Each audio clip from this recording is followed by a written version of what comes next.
gente, tudo bem? Fazer esse aqui fala porque falta um mês pra eu voltar pro Brasil.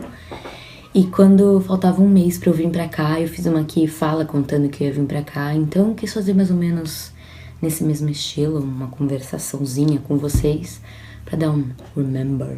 Assim, eu tô com essa cara de cu mesmo, assim, cheia de marquinha.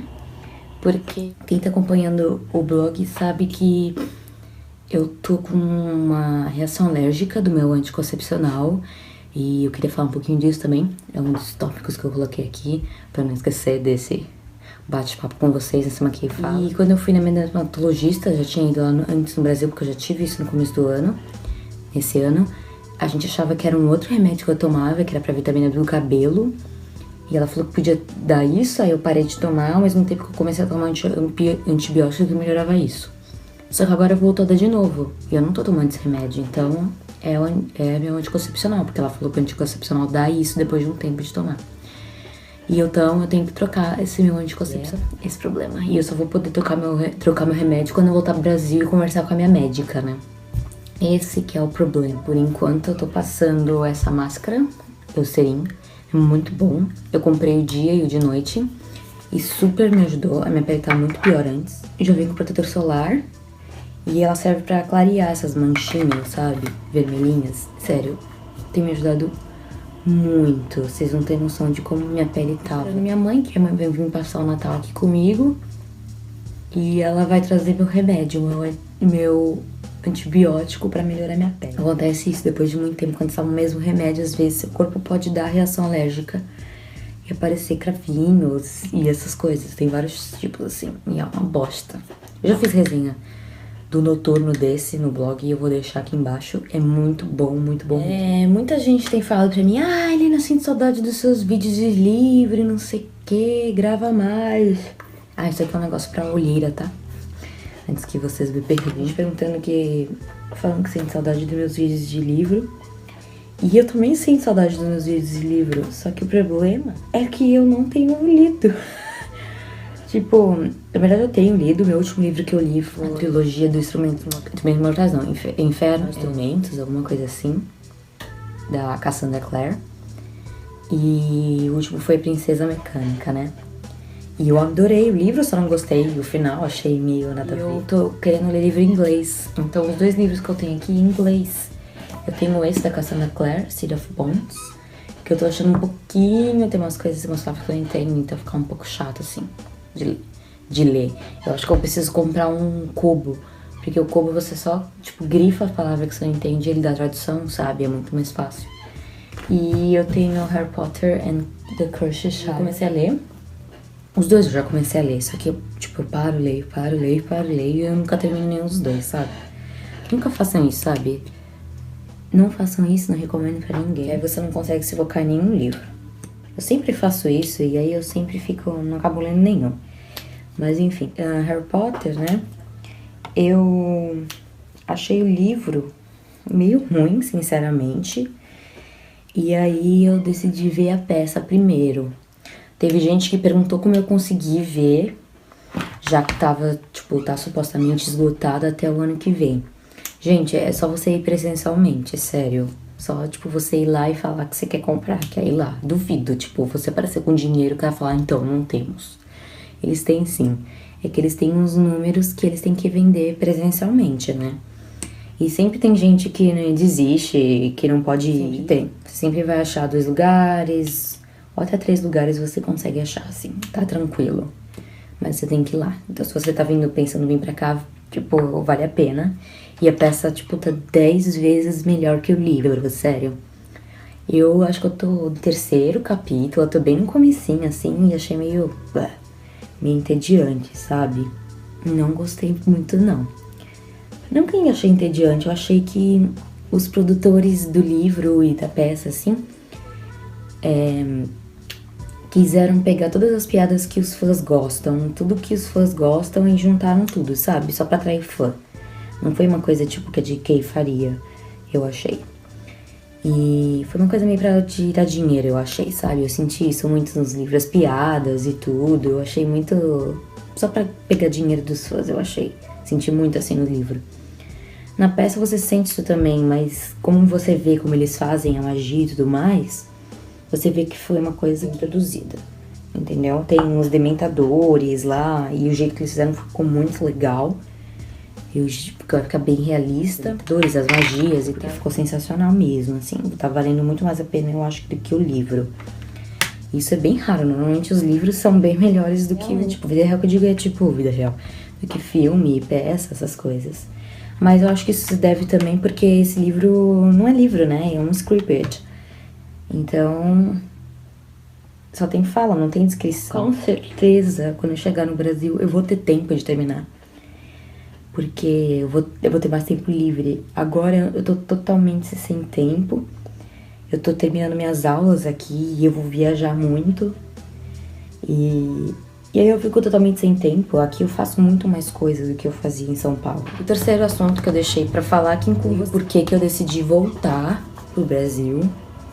Porque se vocês forem ver os vídeos do começo de quando eu decidi vir pra cá e de quando eu comecei a falar que eu ia fazer esse intercâmbio, eu sempre falei que eu ia pegar esse tempo como experiência e pra ver se eu gosto de morar aqui e todas essas coisas.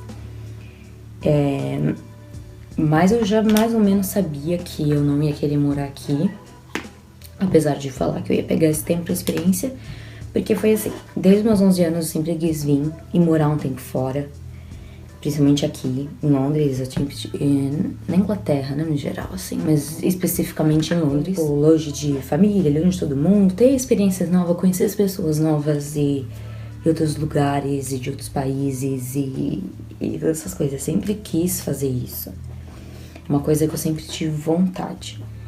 Só que de uns tempos pra cá, desde os meus 18 anos, assim, eu mudei muito, muito mesmo. Eu comecei, eu por mim mesma. Você é brasileiro, você sabe, a gente mais estuda história da Europa do que a gente próprio. A gente não estuda nada sobre a ditadura do Brasil, a gente não estuda nem como o Brasil foi colonizado de direito. Porque a gente estuda que o Brasil foi descoberto, sendo que ele não foi descoberto, ele foi colonizado. E teve muita morte, teve muito assassinato dos índios. E a gente não estuda isso direito, a gente não sabe quem é o Zumbi dos Palmares, a gente não sabe quem é a Dandara, a gente não sabe nada disso. E isso é muito triste, assim. E então, por essa falta de história que eu tive na escola, de um tempo pra cá, eu comecei a ir atrás disso. Eu quis saber mais das minhas raízes, eu quis saber mais quem eu era, assim. Como é que se formou o Brasil, entende? Porque eu nunca me identificava, nunca me senti brasileira. Porque fui mais tímida, eu nunca me encaixei no estereotipo do brasileiro que os gringos colocam na gente e aí a gente acaba colocando na gente mesmo. O que é esse estereotipo de brasileiro? A pessoa que sempre tá feliz, sempre tá sorrindo e sempre tem 1000 amigos e tá abraçando e é feliz o tempo inteiro e aquela coisa tipo, assim, e eu nunca fui assim. Eu sempre fui mais reservada, eu sempre fui mais tímida.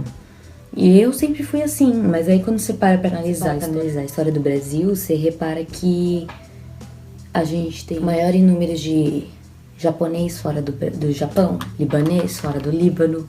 A gente tem a maior população, vê que a gente é totalmente misturado e temos várias culturas diferentes e a gente vai realmente achar que o brasileiro é uma coisa só, sabe?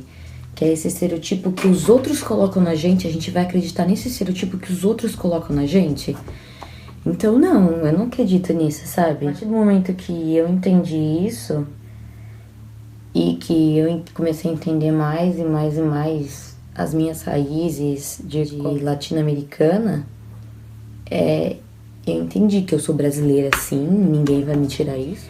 E a gente tem toda aquela cultura de quando alguém fala que a gente você tem cara de gringo, bibibi, é considerado elogio, sendo que não deveria ser. O engraçado é que quando eu vim pra cá, eu comecei a me sentir mais brasileira de quando eu morava no Brasil, assim, sabe? Eu reparei que a nacionalidade, assim, eu tenho vários amigos da Coreia, da Tailândia, da Turquia. A nacionalidade que mais sente saudade, assim, de casa é o brasileiro.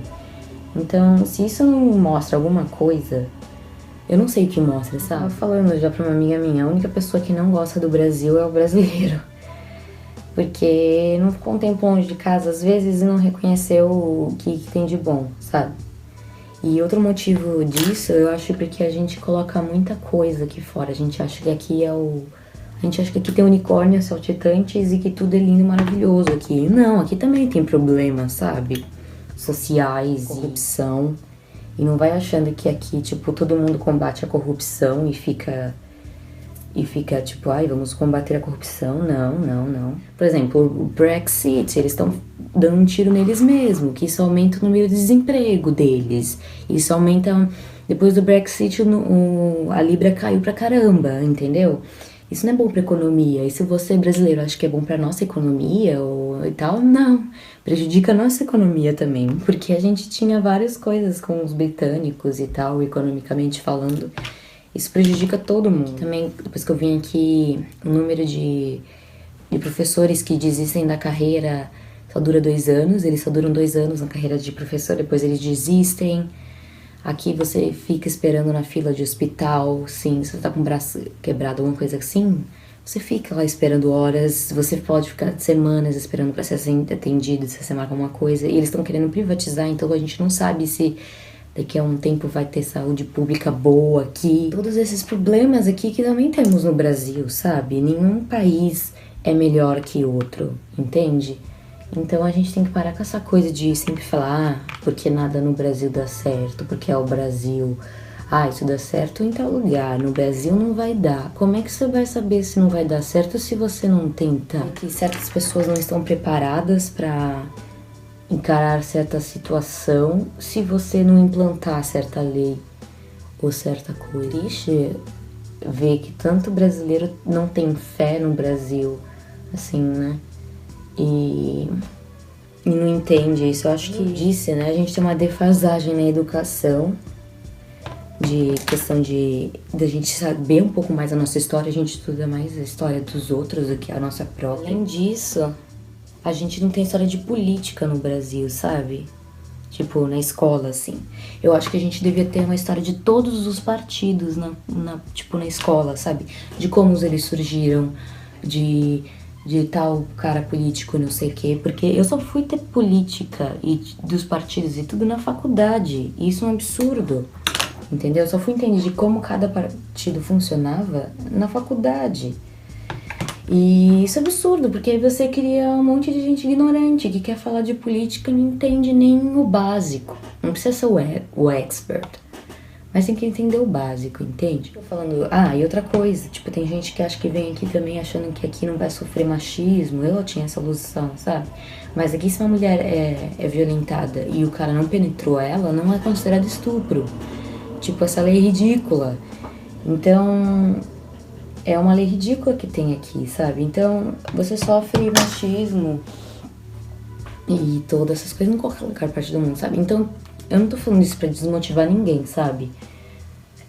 Mas tô falando isso pra vocês entenderem que não tem essa de certo país é melhor que outro. Não pense que eu tô desmotivando vocês virem aqui, nada a ver, porque, por exemplo, eu sei todos os defeitos do Brasil e todas as qualidades dele também, e ele é minha casa, como eu também sei todos os defeitos e a qualidade aqui, e também eu considero aqui a minha casa, entendeu?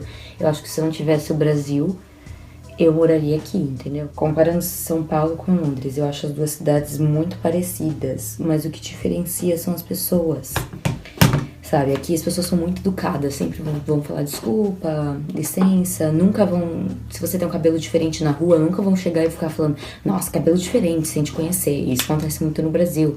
Ou ficar apontando a sua roupa e nada disso, sabe? Isso acontece muito no Brasil. São educadas ao ponto de guardar a opinião delas pra elas, mas elas não têm empatia, assim. Diversas vezes eu tô no ônibus, no metrô e bibibi. Não tô falando que isso não acontece no Brasil, tá? Mas é que eu também só ando de ônibus e metrô em São Paulo. O povo não levanta pra, tipo, senhores, sabe? E o povo não tem essa empatia, assim. Por exemplo, o meu amigo, ele veio do Japão e ele precisava que alguém buscasse ele no aeroporto. E ele ficou esperando 5 horas essa pessoa. Demorou 5 horas pra alguém ir lá e perguntar: você precisa de ajuda? Tá tudo bem com você? Isso no Brasil a gente sabe que se alguém vê alguém chorando, ou alguém, tipo, perdido, ou alguma coisa assim, a gente sabe que não demora nenhuma hora pra alguém chegar e perguntar: tá tudo bem, que você quer uma ajuda, quer uma informação? Vai ali. A gente sabe disso, a gente tem esse simancol de perguntar se a pessoa tá tudo bem, não sei o quê. Eu senti mais saudade, assim, de casa. Isso eu acho que é coisa da América Latina, porque conversando com as minhas amigas que são da Colômbia e do México e tal, a gente tem isso muito em comum, a gente sempre tá falando disso. Outro dia uma amiga minha que é da Colômbia tava indo embora, só o povo da nossa sala, que é da América Latina, começou a chorar. E os outros que não era ficaram, tipo, olhando pra gente, ficaram, tipo, o que vocês estão chorando? E a gente tem essa coisa mais próxima, a gente sabe, eu não tô falando que são todas, todo brasileiro e todo o povo da América Latina, não. A gente sabe que não é todo mundo que é assim lá. Mas a gente tem essa coisa mais de coração, de sentir o que o outro tá sentindo, de querer ajudar. Eu fiz pessoas aqui que são maravilhosas, eu conheci pessoas assim, que são maravilhosas e que eu quero levar pro resto da vida, sabe? Eu acho que não dá pra, tipo, falar, ai, explicar num vídeo ou explicar num texto, mas eu acho que teria que sentar com cada pessoa que tá vendo esse vídeo e contar tintim por tintim, porque são momentos muito legais que eu vivi com as pessoas. Mas, ao mesmo tempo que as pessoas eu não encontro em qualquer lugar, eu também não encontro pessoas que eu tenho no Brasil aqui. Eu não encontro. Você atinge uma hora da sua vida, você casa, são pessoas e não lugares, entende? Eu fiz vários textos explicando essa questão de como eu acho que o Brasil é misturado e casa. Então eu vou pôr aqui embaixo os textos, assim, pra vocês entenderem melhor, porque esse vídeo foi muito comprido. E eu vou pôr esse meu piercing falso. Vou tentar pôr, porque sempre me dá vontade de espirrar. Mas enfim, vocês acharam desse vídeo? Como você se sente como latino-americano? Como vocês se descobriram mais como latino-americano? Porque eu sei como é foda se descobrir como latino-americano pra brasileiro. E ter orgulho do próprio país, essas coisas. Enfim, tchau, gente.